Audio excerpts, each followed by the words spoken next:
You've had one, right? That spark for a new app or a better way to do something or a product that you just know could change everything. We all have those ideas. But what's the real difference between a fleeting thought and a business that can actually work? Well, that right there is the million-dollar question, and today we're going to break down exactly how to figure that out. So, where do these brilliant business ideas really come from? I mean, we all love that myth, right? The lone genius in a lab coat has a sudden eureka moment. But the truth? It's not some random lightning strike. It's actually a process. It's about learning to see the world in a very specific way, and that's exactly what we're going to dive into. All right, so if it's not a lightning strike, then what is it? Well, it all starts with one of the most crucial distinctions you can make in the world of entrepreneurship, really understanding the difference between just an idea and a genuine opportunity. And to help with that, there are 4 key tests that every single idea has to pass to prove it's something worth chasing. Okay, let's break this down. It's actually pretty simple when you think about it. An idea, well, that's just a thought. It's a seed. Could be anything. But an opportunity, that's the fertile soil, the sunshine, the rain, all the conditions in the world lining up perfectly to create a real need. An opportunity isn't just a cool thought, it's a gap in the market that's just sitting there, waiting for someone to fill. And this right here, this is the framework you're gonna wanna use. Think of it like a filter or a checklist for your ideas. If your idea can't check all 4 of these boxes, it's probably not a true opportunity. So let's go through them one by one. First up, is it attractive? And look, we're not just talking about being a cool idea. This means, is there a real, breathing market of customers who are actually ready and willing to pay for it? Because let's be honest, if nobody's going to open their wallet, it doesn't matter how clever the idea is. Number 2, is it timely? This is all about timing. The window of opportunity isn't just a catchy phrase, it's a real thing. You can have the best idea in the world, but if the market isn't ready for it, or if you're 5 years too late and everyone's already doing it, then the timing is just off. The moment has to be right now. All right, third test. Is it durable? We've all seen fads come and go, right? You want to avoid building your entire business on something that's just a flash in the pan. A real opportunity has to have staying power. It needs to stick around long enough for you to actually build the company, launch the product, and see a profit. And finally, and this is arguably the most important one of all, does it add real value? Does your idea solve a painful problem for someone? Does it fill a deep need? Does it just make someone's life genuinely better or easier? Because without that core value, you can never have a sustainable business.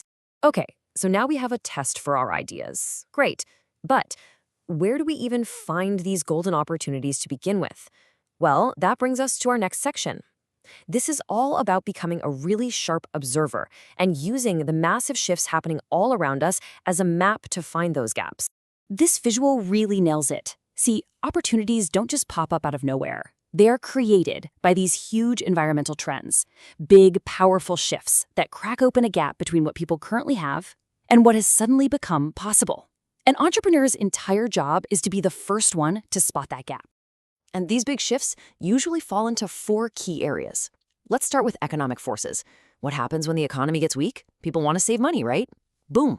That's how you get something like the app GasBuddy taking off. Then you've got social forces, like this huge global focus on wellness and sustainability. That's created entire new markets from scratch. Technological advances, they're total game changers. The iPhone didn't just create a new phone. It created a whole new economy for apps and accessories. And finally, you have political and regulatory changes. A new law gets passed, and suddenly there's a massive need for new compliance software or security companies. So looking at these huge macro trends is a fantastic top-down way to find ideas. But you know what? You don't always have to look so big. Sometimes the absolute best opportunities are hiding in plain sight. So next, let's look at 2 more personal, proven ways to find a great business idea. First up is maybe the most classic origin story for any business, solving a problem that you have.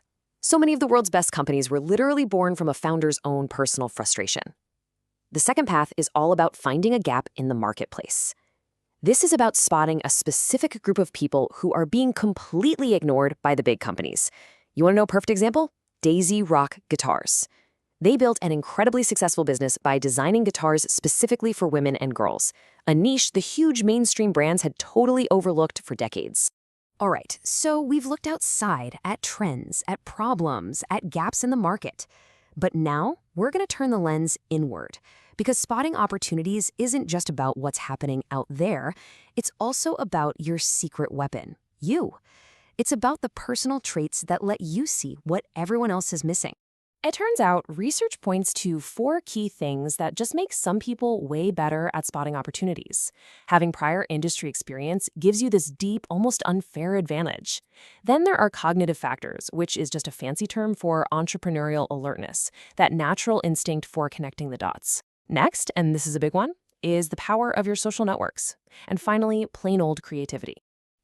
Let's just double click on that social network piece for a second, because this number, it's absolutely wild.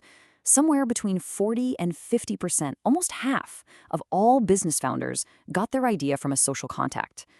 It just proves this isn't about being a lone wolf. It's about the people you know. Your network is an idea-generating machine. But here's the kicker, the part that's kind of counterintuitive. You'd think that brilliant, game-changing idea would come from your best friend or your family, your strong-tie relationships. But the research actually shows it's far more likely to come from your weak-tie relationships. Those casual acquaintances you don't know that well. I mean, how wild is that? It's because they operate in totally different circles than you, so they expose you to completely new information and new ways of thinking. And that, of course, brings us to creativity. We have this tendency to treat creativity like it's some kind of magic, right? Like you're either born with it or you're not. But that's just not true. It's a process. And just like any other process, it can be learned, and it follows 5 pretty predictable steps. Okay, so step 1 is preparation. This is where you just dive deep and immerse yourself in a problem. Then, and this is so important, comes incubation. You have to physically step away and let your subconscious mind chew on it for a while. That's what leads to step 3, the insight. That's your eureka moment. But you can't stop there. Then you have to get critical with evaluation, where you test the idea against reality. And finally, elaboration, where you actually put in the work to turn that idea into a real thing. Okay, we've covered a lot of ground, right? We know the difference between an idea and a real opportunity, we know where to look for them, and we know the personal traits that help you spot them. So now, for our final section, let's tie it all together. This single image really brings everything home. Look over on the left. You've got the outside world, those big environmental trends we talked about. And then on the other side, you've got your internal world, your unique personal characteristics. And the magic? It happens right there in the middle.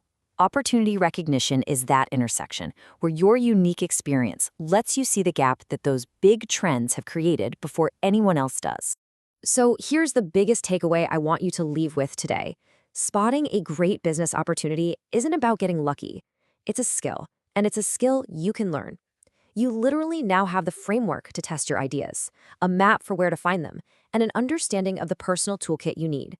You're equipped to see the world in a whole new way. So the only question left is, what problem will you solve first?